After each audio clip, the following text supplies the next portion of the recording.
Father's Day was always quiet in our house. No big cookouts, no homemade cards, just a few nods in my direction, maybe a gift or two if someone remembered. I never really minded. I wasn't the sentimental type. But this year hit different. It wasn't the silence. It was the laughter. My name's Sean. I'm 46. I've been married to my wife, Angela, for 18 years, and we've got 3 kids. Emily's 17, Josh is 15, and little Owen just turned 9. I work as a maintenance supervisor at a local factory, which isn't glamorous, but it's stable, and it keeps the lights on. I don't complain, even when the hours are long or the job is thankless. I've always believed that showing up and staying solid counted for something. Turns out, not everyone sees it that way. I've never been the cool dad. Angela always had more charisma than me. The kids adored her, still do. She's bubbly, good with words, always had a quick joke or a gentle tease. I was more of the background guy.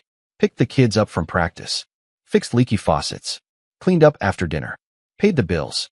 And for a while, that seemed like enough. But lately, there's been a shift. Subtle at first. Emily used to run to the door when I got home. Now I get a grunt from the couch. Josh only talks to me if it's about money. And Angela, well, she's always tired, or busy, or just needs some space. I chalked it up to teenage moods and long workdays. Figured it'd pass. Figured wrong. So when Father's Day rolled around, I wasn't expecting much. Maybe a card. Thanks, Dad. Instead, I walked into the kitchen that morning to find all 3 kids and Angela sitting at the table with grins way too big for 9 a.m. Josh held out a box. "Got you something," he said, trying to stifle a laugh. Emily already had her phone out, recording. I opened it. A plain white mug. Big bold letters printed across it. World's biggest disappointment. There was a moment of silence before they all burst out laughing. Not a chuckle, not a teasing giggle. Full-on laughter. Emily turned the phone toward me, probably catching my reaction on video. Josh slapped the table. Angela snorted into her coffee. I just stood there, holding the mug like it might explain itself. My heart didn't race. I didn't yell. I didn't say anything, really. Just smiled, said thanks, and started cleaning the dishes from their breakfast. It wasn't just the mug. It was the way they laughed. Like it was normal. Like it was deserved. Like they were all in on a joke I hadn't been told. All morning, I kept my mouth shut. Took Owen out for ice cream like we'd planned. Mowed the lawn. Folded some laundry. Kept busy. Pretended like it didn't sting. But the silence in my chest that day, it wasn't quiet. It was loud. Deafening. That night, after everyone was in bed, I sat on the edge of the couch and stared at that mug on the coffee table. Just stared. My fingers curled around the handle. I remember wondering if it had been custom ordered. If Angela picked it out herself. If she showed it to the kids beforehand. If they rehearsed the delivery. I packed my bags around 1 a.m. Just the essentials. A few shirts, some cash, my work tools, a photo of Owen from when he was 5. I didn't leave a note. Didn't slam the door. I just left. 2 weeks later, Angela posted on Facebook. "Please, if anyone knows where Sean is, tell him we just want him home." She included a photo of me at Owen's last soccer game. I looked tired in it. Sunburned. But I was smiling. Holding up a Gatorade bottle for Owen, like some proud suburban dad. The post got dozens of comments. Prayers. Advice. Concern. None of them knew about the mug. None of them knew what that morning really felt like. But before I get to where I went or why I left, you've got to understand something deeper. This wasn't about a single joke. This was years in the making. Little cracks that widened with time. A family that forgot I was more than just the guy who unclogged toilets and refilled gas tanks. And as I started replaying old moments, tiny dismissals, quiet jabs, backhanded compliments, I realized I'd been slowly erased from my own life. This story isn't just about a mug. It's about what comes after someone decides they're done being the family punchline. About how I learned what they really thought of me. About what happens when the disappointment finally disappoints everyone in return. But I'll start at the beginning. Back before Father's Day. Back when the disrespect was still wrapped in smiles. If you asked Angela, she'd probably say our marriage had always been normal. She liked that word, normal. Safe. Stable. I used to think so too. We had routines. Friday night pizza. Saturday morning soccer. Bills paid. Lawn trimmed. Birthdays remembered. From the outside, we looked solid. But inside those routines, I started to feel like wallpaper. Always there. Easy to ignore. Angela was the star of the show. PTA board member, organizing bake sales, posting family photos with captions like #BlessedMomLife. She knew how to play the role, and I didn't mind it at first. I liked staying behind the curtain, letting her shine. But somewhere along the way, she stopped sharing the spotlight and started writing me out of the script entirely. It started with small things. At parent-teacher conferences, she'd introduce herself as Emily's mom with a bright smile. Me? I was just Sean. No husband. No dad. Just a guy tagging along. Occasionally acknowledged if the teacher looked confused about who I was. Once, I tried to chime in on Josh's progress report, and she cut me off mid-sentence with a pat on my arm and a laugh. Sean doesn't really follow all the school stuff, she said. He's more of a tool shed kind of guy. Tool shed kind of guy? Like that was all I was. But I let it go. Because that's what I did. I let things go. Then came the favoritism. Angela always had a soft spot for Emily. Maybe it was the whole mother-daughter thing. Maybe it was something deeper. But the difference in how she treated the kids became too obvious to ignore. Emily got new clothes every season, Monty Python, a $700 phone, just because she's responsible. Josh got away with murder, skipped homework, late-night gaming, even once dented the car backing out of the driveway. Angela laughed it off. Boys will be boys. But Owen, my boy, he had to earn everything. If he spilled juice, he got a full lecture. If he left his backpack on the floor, Angela would say, "Honestly, sometimes I feel like you're turning into your father." And she didn't mean it as a compliment. It tore me up, watching him shrink under the weight of those words. He was the sweetest of the three, quiet, thoughtful, always trying to help. I'd catch him folding towels wrong just to be useful. I started spending more time with him, picking him up from school when I could, sneaking him chocolate milk on our grocery runs. But even that drew looks from Angela. "You baby him too much," she'd say. "No wonder he clings to you." So I backed off. Again, let things go. But it was the week before Father's Day that everything finally snapped. We'd planned a family barbecue. Or rather, Angela did. She invited her sister, some friends, even her old college roommate who was in town. I was told the morning of. Told, not asked. Told to clean the grill. Told to pick up extra buns. Told to be presentable. I spent most of the afternoon flipping burgers while Angela floated from guest to guest like a hostess on autopilot. I didn't mind the work. What got me was the moment I stepped into the living room, plate in hand, and overheard them talking. Angela was mid-sentence, wine glass in hand, laughing. "Oh please, Sean's idea of a wild weekend is watching History Channel reruns and falling asleep by 9. Laughter. From her sister, her friend, even Emily, sitting cross-legged on the carpet with her phone. I stood there for a second, invisible. Then I backed out, set the plate on the kitchen counter, and grabbed a beer from the fridge. I drank it in the garage, next to the water heater. Later that night, after everyone had gone home, Angela found me in the laundry room folding towels. "You okay?" she asked, voice a little slurred from wine. "Fine," I said. "You're quiet." "Just tired." She paused. "Don't be so sensitive, babe. It was just jokes. Lighten up." Jokes. She always said that. About the comments. About the mug later. About the way Josh mimicked my walk or how Emily rolled her eyes when I spoke. It's just jokes. But they weren't funny anymore. The breaking point came the Friday before Father's Day. Angela had signed Emily up for a summer writing workshop at a private arts center downtown. $1, $200 for 6 weeks. I found out when the invoice came through my email. I stared at it for a long time, wondering when we discussed it. Spoiler, we hadn't. That night, I brought it up. Calmly. "Hey, did you already register Emily for this workshop?" Angela didn't even look up from her phone. "Yeah, why?" "It's just, that's a big expense. I thought we'd talk about it first. She needs this, Sean. You know how much she wants to get into that arts magnet program." "I get that. I just wish we'd." "Oh my God, it's not a big deal. Why do you always make things so difficult?" "I'm not trying to be difficult," I said, keeping my voice even. "I just think we should agree on big expenses." She scoffed. "You don't care about her future. You never support anything that matters." That one hit. Not because it was true, but because I realized she believed it. I slept on the couch that night. Not because she told me to, but because I couldn't stomach being next to someone who saw me as dead weight. The next morning, Owen came into the living room while I was lacing up my boots for work. He crawled into my lap, quiet, just laid his head on my shoulder. "Dad." "Yeah, bud. You're not a disappointment." I didn't know what to say. I just held him tighter. And then came Father's Day. You already know about the mug. But what you don't know is what happened that night. After I packed my bags and sat in my truck for an hour, I almost turned back. Almost.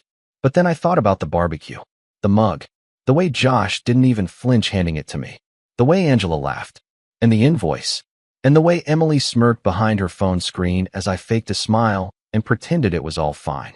I thought about all of it, and I drove away. I didn't leave a note because I didn't think they'd read it. For 2 weeks, I stayed at a cheap extended stay motel near the edge of town. I called into work and told them I needed time off, burned through my sick days, my vacation, even some unpaid leave. I shut off my phone and let it buzz itself into oblivion. I didn't even check the messages at first, but curiosity got the better of me around day 10. Dozens of texts, most from Angela. Where are you? This isn't funny, Sean. The kids are asking questions. Seriously, grow up. Then a shift. I'm worried about you. Just come home, okay? Please, Sean. I'm scared. Emily's been crying. Owen's not eating. If anyone knows where Sean is, tell him we just want him home. That one came with a link to her Facebook post. I didn't reply. I couldn't. Because I didn't believe her. Not yet. I needed to know if they missed me or just missed the convenience of me. There's a difference. And it mattered. I started making notes. Writing down everything from the last few years that had felt off. Every slight. Every joke. Every time I'd been treated like the afterthought in my own home. It was a long list. And the more I wrote, the more I started to wonder, what if I didn't go back? What if I did something else? Something bold. Something they'd never expect. Because here's the thing about people who treat you like a disappointment. They never think you'll do anything to disappoint them back. They think you'll stay. They think you'll take it. They don't expect the quiet guy to walk away. And they definitely don't expect what I was about to do next. But I'll get to that. Right after I tell you about the last conversation I had with Angela before I left town completely, and the one moment that proved everything I feared was true. Because believe it or not, the mug wasn't the most hurtful part. Not even close. Rock bottom doesn't always announce itself with fireworks. Sometimes it's quiet. Sometimes it's a lukewarm cup of gas station coffee at 6 a.m. in a motel lobby that smells like mildew, watching CNN on mute, and wondering if anyone would really notice if you disappeared for good. That's where I was, 3 weeks after I left. I didn't have a master plan. I didn't storm out to teach them a lesson. I didn't even know where I was going when I backed out of the driveway that night. I just knew I couldn't stay. But what happens after you leave? What happens when the silence sets in and you're left with your thoughts, your regrets, and a stale vending machine muffin? I thought I'd feel free. But freedom without purpose feels a lot like floating. And I didn't know how to stop drifting. The motel was cheap. $49.99 a night. No housekeeping unless you asked. I paid cash for the first 2 weeks. After that, I started running low. I wasn't broke. I had some savings, but the longer I stayed away, the more I felt the tug of real life tapping on my shoulder. I couldn't hide forever. My boss, Gary, had been patient. He called once, left a message that said, "Whatever's going on, you've got 3 more days before I have to replace you, man. Hope you're okay." I didn't call him back. Couldn't.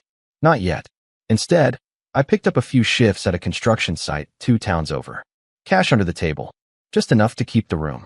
I worked with guys who didn't ask questions.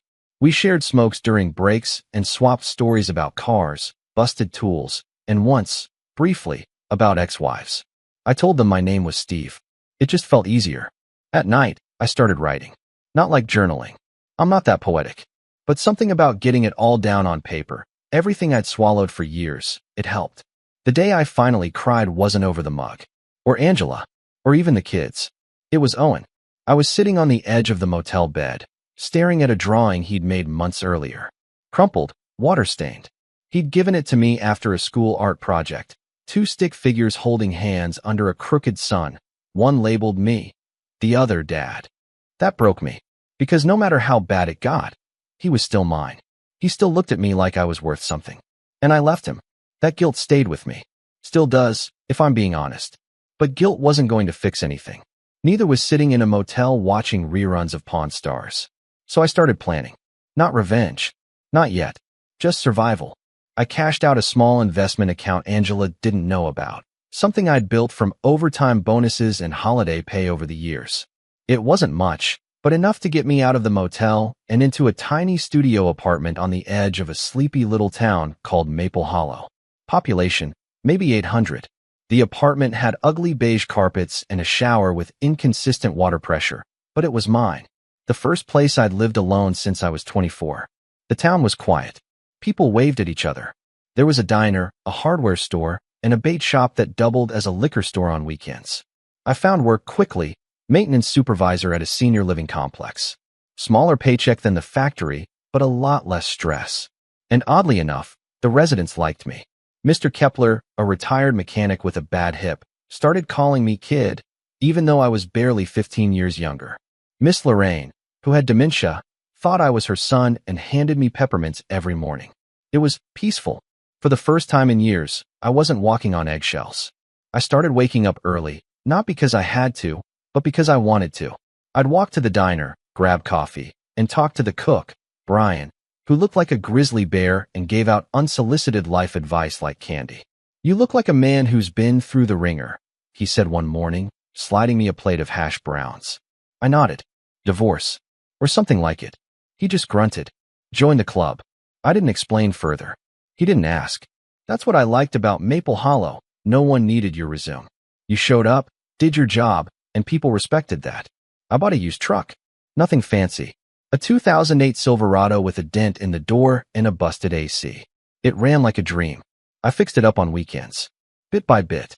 Just like I was fixing myself. One Saturday, I passed a little bookstore tucked between a florist and a nail salon. I don't know what pulled me in, but I wandered around for an hour and left with a paperback called The Art of Not Being Invisible. It was cheesy, but there was a chapter about self-worth that stuck with me. It said, if you're always the one making things work, they stop noticing you're the reason everything still works. That felt too close to home. By month 3, I was feeling human again. Stronger. Clearer. I started going to a local bar on Friday nights. Nothing rowdy. Just darts and decent jukebox music. I met a few people. Made a couple friends. People who didn't know me as Angela's husband or the disappointment dad. Just Sean. Just me. And then one night, while watching a local trivia night, I saw a familiar face walk in. Angela's cousin, Derek. I almost dropped my drink. He didn't see me at first, but when our eyes met, his jaw tightened. "Sean?" he said, walking over like he wasn't sure if I was real. I nodded. "Hey, Derek. What happened, man? People thought you were dead." I sipped my beer. "Not dead. Just needed out." He pulled up a stool. "Angela's been a wreck. She posted all over Facebook. She called everyone. Said you abandoned them." I raised an eyebrow. "Did she tell you about the mug?" His brow furrowed. "The what?" I laughed softly. "Never mind." He looked me over, then around the bar. "You living out here?" "Yeah." "Damn. You look different. Happier." I didn't say anything. Just shrugged. He tapped the counter. "Look, I'm not here to drag you back. That's between you and her. But, for what it's worth, I always thought they treated you like crap. Especially Emily. Girls got Angela's sarcasm with none of the charm. That surprised me. Derek was always one of the louder ones at family gatherings. I figured he thought I was a joke too. "She said you just snapped," he continued. "That you left over a stupid mug." I leaned back. That mug wasn't the beginning. It was just the final sentence in a very long chapter. He was quiet for a minute. Then he said, "You know, she never changed the locks." I blinked. "What?" "Angela, your stuff's still in the house. She never boxed it up. She keeps saying, he'll come back. He just needed a break. Like you're on vacation or something." That stayed with me. All night. Because Derek was right. She didn't understand. She thought I was blowing off steam. She didn't realize I was gone. That night, I went home and opened up my old email. Dug through my folders until I found something I hadn't touched in over a year. An idea for a side project I'd started sketching during night shifts at the factory. It was simple, a tool review website. Honest, no sponsor reviews for people like me who just wanted straight answers on what drill to buy. I'd registered a domain, written 3 posts, and let it rot. But now, I had time. So I rebuilt it. Every night after work, I'd write. Test tools. Record voiceovers on my phone. Taught myself basic web design. Bought a cheap microphone and filmed a few reviews. Within a month, the site was live. Within 2 months, I was pulling in traffic. Small but steady. Comments started showing up. Emails from readers. Even a few affiliate sales. For the first time in years, something was mine. Fully mine. And it was working. I thought my family defined me. That without them, I was just background noise. But I wasn't. I was capable, smart, reliable. I just forgot. Or rather, they convinced me to forget. But I was remembering now. And as the fog lifted, a new question started forming in my mind. If I could rebuild myself from scratch, what else could I rebuild? Because somewhere out there was a woman still posting, "Please come home" messages. Still playing the grieving wife. Still framing herself as the victim. And all the while, she was sitting on a house paid with my sweat, raising kids with the confidence that their father would never fight back. But she was wrong. I wasn't coming home. I was coming for something else. And I just figured out exactly where to start. They say revenge is a dish best served cold, but I wasn't aiming for cold.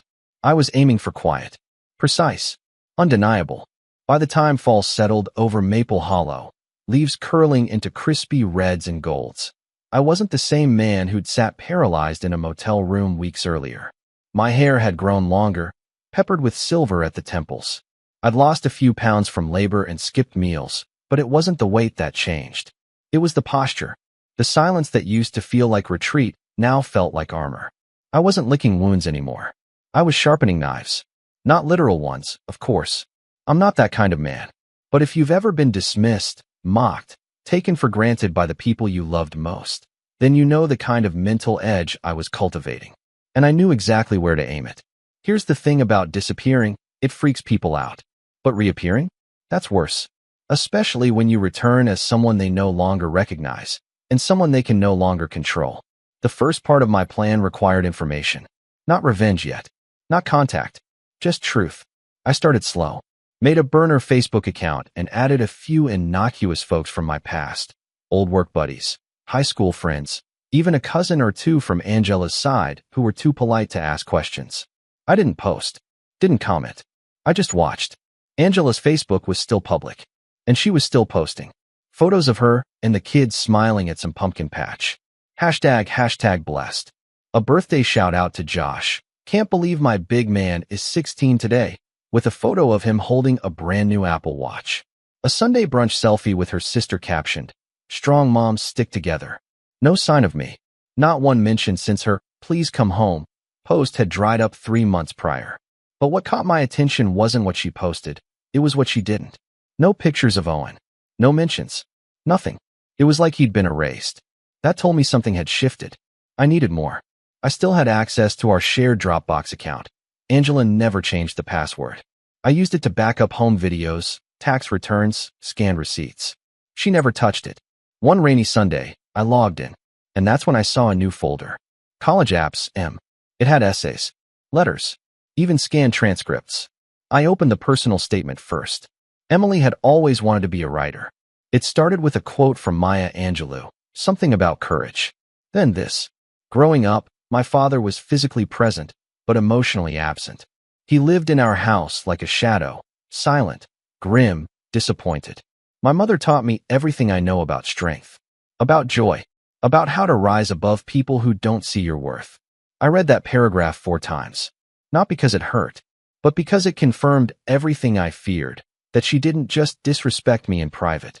She was rewriting the story in her own favor, erasing my contributions, painting me as some moody absentee dad in order to sound inspiring on her application.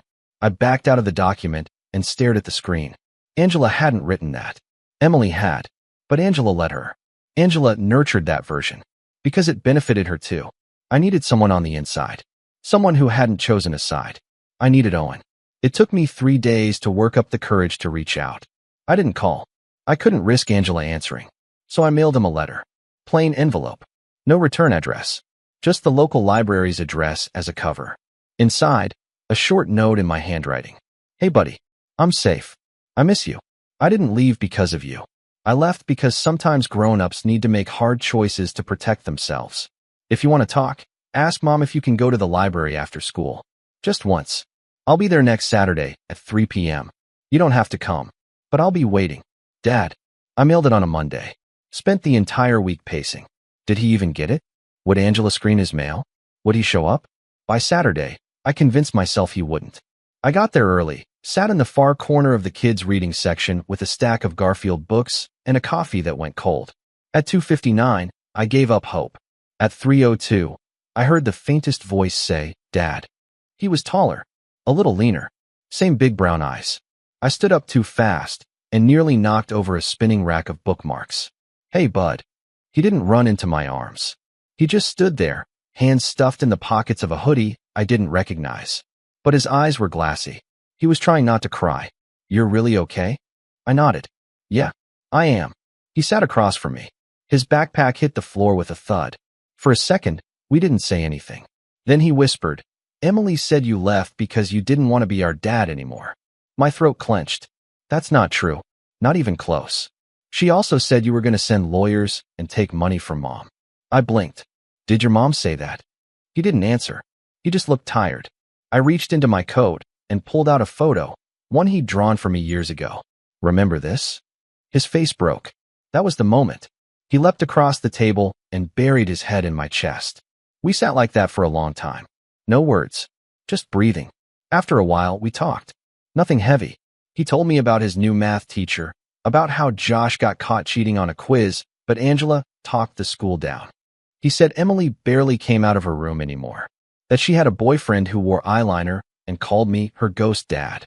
But the part that hit me hardest? Mom's always mad now. She used to laugh more. Mad about what? Everything. The dishes. The internet. That her car battery died and you weren't there to fix it. That made me smile. Just a little. Owen stayed an hour. I walked him halfway home, stopping 3 blocks from the house. Before he left, he turned and said, "I know you didn't leave me." That was all I needed. Now I had my why. And soon, I'd have my how. You see, back when I worked at the factory, I managed a rotating team of about 15 guys. One of them was Carl, older guy, bit of a conspiracy nut, but brilliant when it came to finances. Carl didn't trust banks, had gold bars buried in his yard.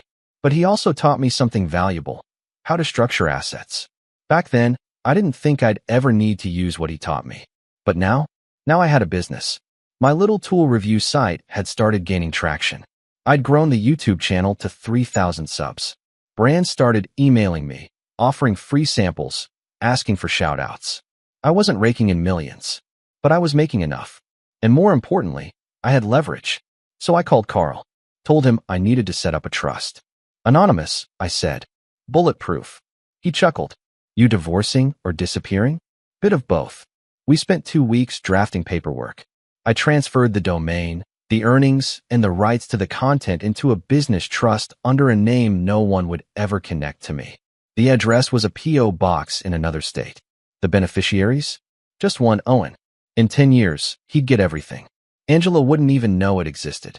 While I was at it, I called my old coworker Dave from the factory. He owed me a favor after I covered for him during an OSHA audit. "Still know that lawyer cousin of yours?" I asked. "The divorce guy?"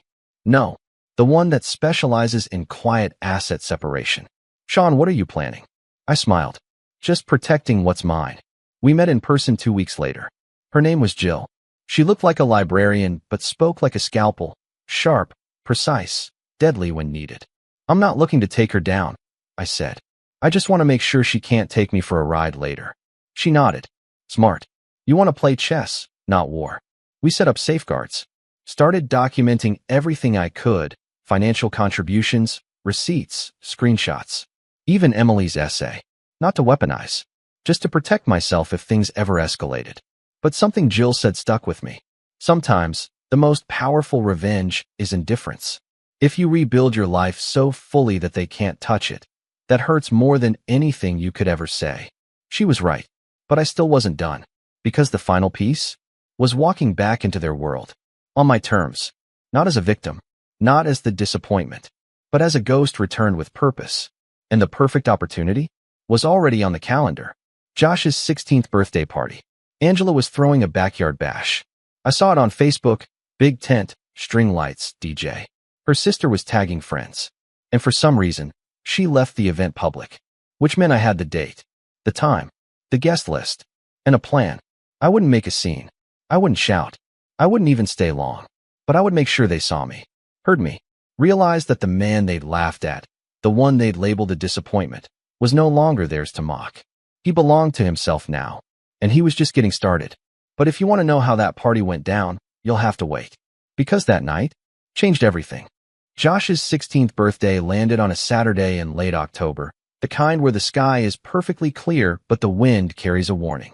I parked 4 houses down from the one I used to call home, engine off, watching from the shadows like a stranger casing the place.